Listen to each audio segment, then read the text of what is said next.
फडणवीसांनी राज्याचं राजकारण नासवलं अशा शब्दात संजय राऊतांनी टीका केली आहे। महाराष्ट्राची जनता फडणवीसांना माफ करणार नाही अशी टीका राऊतांनी केली आहे। तर अनेक राजकीय पक्षाचे लोक मला टार्गेट करतात असं फडणवीसांनी वक्तव्य केलंय।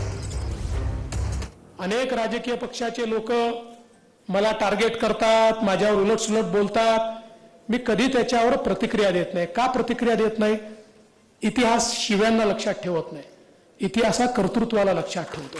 जोपर्यंत स्वर्गीय अण्णासाहेब पाटील आर्थिक विकास महामंडळ आहे, जोपर्यंत सारथी आहे, जोपर्यंत या सगळ्या योजना आहेत, या सगळ्या योजनांचा ज्यावेळेस मूल्यमापन होईल त्यावेळी या योजना सुरू करणारा देवेंद्र फडणवीस होता हे म्हणावं लागेल।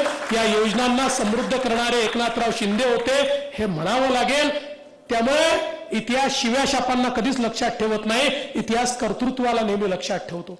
देवेंद्र फडणवीस आणि त्यांचे पोपट सगळे लहान मोठे हे आता निवडणुका आहेत बरं का, त्यांना काहीतरी मिरच्या आणि पेरू खायला घालतील आणि पोपटपंची करून घेतील। आम्हाला त्याच्यावर बोलायचंच नाही आहे, हा विषय संपलेला आहे आमच्यासाठी। देवेंद्र फडणवीस या माणसानं या महाराष्ट्राचं राजकारण नासवलं आहे, बिघडवलं आहे हे परत मी सांगतो, आणि महाराष्ट्र त्याबद्दल त्यांना माफ करणार नाही।